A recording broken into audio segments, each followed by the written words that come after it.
आज आपण नवरात्राच्या उपवासाची झटपट बटाट्याची भाजी बनवतोय. आपण बघून घ्यायचं आता. 3 बटाटे घेतले, हिरवी मिरची घेतली, शेंगदाणे घेतले. आता बटाट्याची साल काढून बटाटे कापून दाखवून देते मी.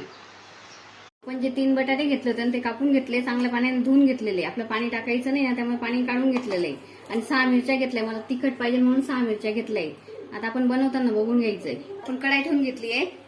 आता आपण त्याच्यात 2 पळी तेल टाकून घ्यायचंय. आपण त्या 2 पळी तेल टाकून घेतले. आता आपण त्याच्यामध्ये शेंगदाणे टाकून घ्यायचे.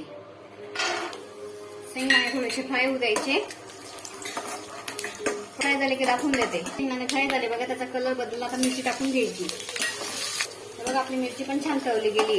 तुम्हाला वाटलं तुम्ही मिरची कमी टाकू शकता. मला थोडं तिखट पाहिजे म्हणून मी 6 मिरच्या घेतल्या. आता त्याच्यात आपण बटाटे टाकून घ्यायचे धुतलेले. आता आपण त्याच्यात बटाटे टाकून घेतले.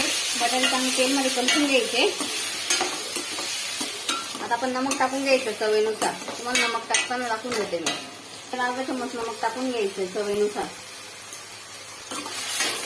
आपण त्याला मिक्स करून घ्यायचंय. आता आपण घालून घेतलेलं आहे ना. आता आपण झाकण ठेवून द्यायचं. थोड्या वेळात थोडंसं शेंगदाण्याचं कूट टाकून बघून घ्यायचं. कमी गॅसवर होऊ द्यायची भाजी. आपण 2 चमच शेंगदाण्याचं कूट घेतलं, ते पण टाकून घ्यायचं. जाडसर करून घेतले, कच्चे शेंगदाणे टाकले आपण. आता आपण ना काढून घ्यायचं आणि झाकण ठेवून द्यायचं. आता आपण झाली की बघून घ्यायचंय. आता आपली भाजी झाली की बघून घ्यायचंय. बघा आपली भाजी. बघा आपली भाजी किती छान होऊन गेली. बघा कोरडी ना, त्यामुळे खूप छान झाली.